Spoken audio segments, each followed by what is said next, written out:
arbata, karšta ir šalta, skani be galo gardžiai paruošta.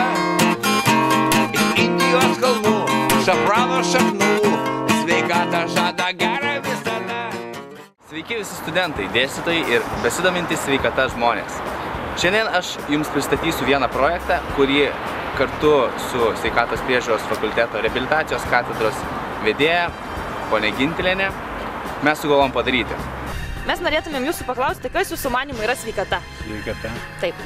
Sveikata tas pats kaip fektavimas. Plačiau. Nu, čia kaip mergaitė su berniuku prisidėčia. Aha. Tai galinga sveikata gaunasi. Kai žmogus puikiai jaučiasi. Viskas gyvenimas malonus, gražus ir jokių rūpesčių. Tai kaip mes dabar atrodom, tai yra sveikata. Sveiki, energingi, linksmi, patenkinti. Taip. Sveikata tai yra beveik viskas. Nėra sveikatos, nieko nėra. Nors sako, sveikata dar ne viskas, bet kaip nėra sveikatos, o tada jau viskas. Daug temų apie sveikatą labai yra. Sveikata yra, tai aš nežinau, pats brangiausias turtas. Įdomios žmonių nuomonės, tačiau pakalbinkime tikrą šios srities specialistą. Tai Aleksandras Krikščiūnas, habilituotas mokslo daktaras, Kauno medicinos universiteto reabilitacijos klinikos vadovas, Kauno medicinos universiteto senato narys bei Lietuvos reabilitologų asociacijos valdybos pirmininkas. O dabar apie sveikatą. Sveikatos yra labai daug apibrėžimų. Pasaulinė sveikatos apsaugos organizacija sveikatą apibrėžia kaip fizinė, psichinė, socialinė gerovė, o ne ligų buvimas ar nebuvimas. Neakcentuojama lygos, bet jeigu tu fiziškai sveikas, tu gali pats save apsitarnauti, judėti ir panašiai. Jeigu tu psichologiškai stabilus, jeigu tu socialiai aprūpintas, tu esi sveikas. Bet turbūt pats geriausias apibrėžimas sveikatos yra toks, kad tai sveikata tai yra žmogaus darni, harmoninga sąveika su aplinka. Sužinojome, kas yra sveikata, tačiau ar žinome, kas yra reabilitacija? O Dieve, ką čia per klausimą? Ką galiu pasakyti apie reabilitaciją, vaitų. Kad irgi svarbu, aš nežinau. Viskas labai gerai. Nežinau, Gvilė gelbėk. Reabilitacija, kai būna problemų. Nervinių sutrikimais ir panašiai. Aš teko patiems reabilituotis kada nors? Tu dar ne. Reabilitacija. Tai kai pripranti prie kažko negero, būdas atsikratyti tuo. Nu tai reikia eiti pas gydytoją, tada išrašys reabilitaciją. Be gydytojos gi negali eiti. Niekas neduoda reabilitacijos, jeigu nėra siuntimo. Nu, geras dalykas, bet ką čia šnekėti? Į šį klausimą mums padės atsakyti Algimantas Astrauskas, tai yra įmonės pirmas žingsnis prezidentas, Tarptautinės protezuotojų ir ortopedų asociacijos narys, Lietuvos kineziterapeutų tarybos narys bei Lietuvos ortopedijos ir medicinos pramonės įmonių prezidentas. Klausom. Reabilitacija tai yra sveikatos sugrąžinimo būdas ligoniams, reiškia, po traumų, po operacijų ir kada su ligoniu dirba komanda. Tai yra reabilitologai, kineziterapeutai, ergoterapeutai, taip pat psichologai ir taip toliau priklausomai nuo žmogaus susirgimo. Sužinojome, kas yra reabilitacija. Reabilitologų komandoje kineziterapeutas atlieka labai svarbų vaidmenį. Sužinokime, ką žmonės žino apie kineziterapiją. Tai čia sadatom kaip bada. Jo, akupunktūra tokia, ne? Taip. Kaip čia, gydomasis kažkaip. Nu, vienu žodžiu, man daina viskas. Jo, man viskas daina. Kineziterapija, pavyzdžiui, jeigu man, tai reiškia viso kūno, stuburo, atstatymą į normalų poziciją. Judesio terapija. Ar teko būti pas tokį specialistą? Ačiū Dievui neteko. Ar... Bet jie labai reikalingi. Kineziterapija tai yra viena iš reabilitacijos šakų ir galima skirti trumpai drūtai gydymas judesiu. Kaip matome, kauniečiai nepakankamai žino apie tai, kas yra kineziterapija. Į šį klausimą mums padės atsakyti Aleksandras Krikščiūnas. Mes žinome, 18 amžiuje buvo toks Tiso prancūzas, kuris pasakė, judėjimas gali pakeisti bet kurį vaistą.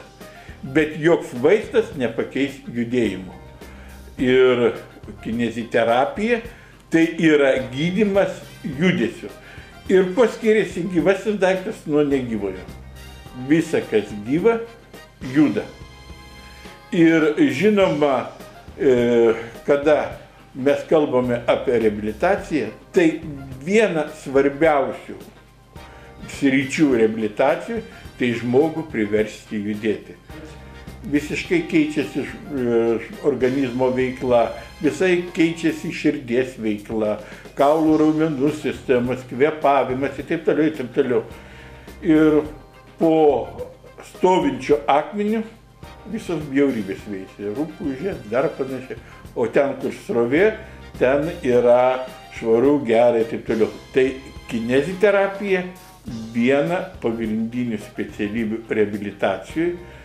Ir žinoma, tenka apgailestauti, kad tai palyginus nauja specialybė kaip po tokia, kad dar ir visuomenė, o kartu ir politikai nesupranta kineziterapijos reikšmės. Todėl, kad nėra tinkamo dar požiūrio į kineziterapiją. O kineziterapija jin reikalinga ir jaunam, ir vyresnio amžiaus žmogui, ir sergančiam, ir sunkia liga sergančiam ir panašiai. Ir aš manau, kad jūs, būsimi kineziterapeutai, turite daug ką padaryti, kad išsikovotumėt vietą po saulę. Tikrai išsikovosime vietą po saulę ir Aleksandro Krikščiūno nenuvilsime. Tačiau sužinokime, kas yra ergoterapija. Tai taip pat labai svarbi reabilitacijos rūšis, gydant pacientus po įvairių traumų. Čia konkurentų specialybė, mes negalim apie tai kalbėti. Bet jeigu paklaustų žmogus jūsų ir jūs vis tiek esate nors šiek tiek prisilietėt, tai kaip jam paaiškintumėt, kas tas per yra? Ergoterapija? Konkurentai, neįgit pas juos. Ne, tai sakytume, kad tai yra tokia gydymo rūšis, kuri taip pat gydo be vaistų, bet labiau manualinis judesius. Ergoterapija tai dirbimas su senukais. Girdėjau, bet nežinau, ką tai reiškia. Ar tai yra kineziterapeutų konkurentų specialybė? Nežinau. Gal tai šventagiškas žodis? Irgi nežinau. Ergo. Darbas, terapija, gydymas. Ergoterapija tai yra gydymas veikla. Ir žmogui atim prasmingą veiklą, pamatysime, kad žmogus labai greitai degraduoja, jis nustumiamas žmonijos pakopai, visą pakopą žemyn. Nes per veiklą žmogus realizuoja save, įprasmina. Veikla pagaliau jam padeda užmiršti ligą. Atlikdamas veiklą žmogus tobulėja. Pagaliau per veiklą žmogus bendrauja su kitais, o žmogus yra socialinė būtybė. Aš visuomet teigiu, taip gera vienam, kad reikia antro, kad pasakyti kaip gera vienam.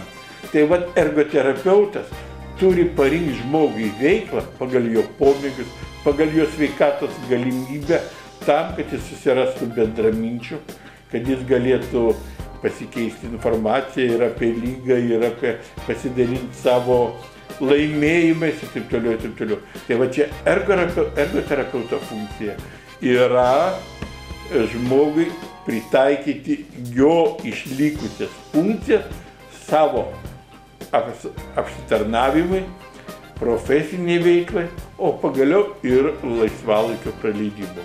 Kas yra kaliperis? Daugam iškilo klausimas ir nesuprantami atsakymai. Žiūrim. Ar teko ką nors girdėti apie tokį daiktą kaip kaliperis? Tikrai ne. Ir net neįsivaizduojat, kas galėtų būti. Čia šventvagiškas žodis koks. Kaliperis? Taip. Neįsivaizduoju. Nėra tokio žodžio. Gal žolė kokia? O kur jinai auga? Taip, gal šiltose kraštuose, tikriausiai. Renginys, kuris ką nors šviežina. Primena kažkodėl pavadinimą skalpelį, bet... Ne, negirdėtas. Gal būdas koks pasiutės. Kaliperis. Šlubuoja atmintis. Tikriausiai pats nežinai, kas yra kaliperis. Vargiai ir aš žinočiau, jeigu nebūčiau apie tai studijavęs. Algimantas Astrauskas mums paaiškins tiksliai, kas yra kaliperis. Na, kalbant apie kaliperį, tai yra, manau, vienas iš šiai dienai geidžiamiausių nutaisų turėtų būti, ar prietaisų vadinkime. Tai yra riebalų kiekio nustatymo prietaisas, kuris, reiškia, matuojant tam tikras raukšlės riebalinės, po to taikant tam tikras formulės, galima apskaičiuoti žmogaus, reiškia, kūno masė ir po to kiek toj kūno masėje yra riebalų. Kaliperis. Na, negirdėtas žodis, bet gal žmonės žinos, kas yra goniometras, tai turėtų jiems su kažkuo sėtis. Ar teko girdėti, kas yra goniometras? Ne. Kaip pirma mintis šauna į galvą išgirdus šitą žodį? Kažkas panašus į termometrą. Kažką matuoja. Apie tai nieko neišmanau. Gal kineziterapeutai ką nors atsakys. Goni. Žinau, tikriausiai judesius šito sąnarių judesį. Na, matau, kad žmonės daugiau žino apie tai. Bet kas tai yra tiksliai, paaiškins Algimantas Astrauskas. Taigi gonio graikiškai tai yra kampas, o metras tai yra matavimas, tai yra matavimo priemonė. Ir goniometras yra naudojamas funkciniam įvertinimui žmogaus, tai vėlgi rankos kampo sulenkimo, rankos kampo atvedimo, kojos, kelio, sakykime, sąnario sulenkimo arba ištiesimo matavimo priemonė. Tai vat goniometras yra vienas iš tų svarbiausių prietaisų, kuris parodo mums mūsų reabilitologų kompanijos, reabilitacijos kompanijos darbo rezultatus. Susipažinome su dviejais prietaisais, kurie naudojami reabilitacijoje. Tačiau ar žmonės žino, kas yra protezas? Per kolį, atsimenu, aiškinau dėstytojui Lamsodienį, sakau, netikra koja arba ranka. Tai va, netikra koja arba ranka. Šiaip, kai neturime dantų, dedama protezai. Iš ko jie gaminami? Čia reikia paklausyti dantų technikų. O kokius dar žinote protezus be dantų? Be dantų, sakykime, karūnėlės. Jos reikia išsiimti bučiuojantis. Ačiū labai. Įmonės pirmas žingsnis vadovas Algimantas Astrauskas susipažinęs su tuo. Jis tikrai mums padės atsakyti į šį klausimą.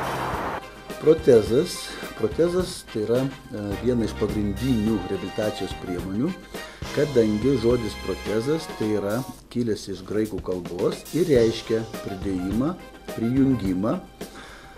Tai yra mechaninis įtaisas, kuris pakeičia neesamą žmogaus kūno dalis. Tai gali būti rankų protezai, kojų protezai, krūtinių liaukų egzoprotezai ir taip toliau, priklausomai nuo to segmento, kurio yra netekęs žmogus.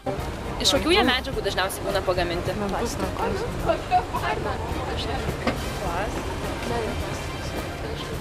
Na, jeigu jums reikėtų protezą, tai iš ko gamintumėt?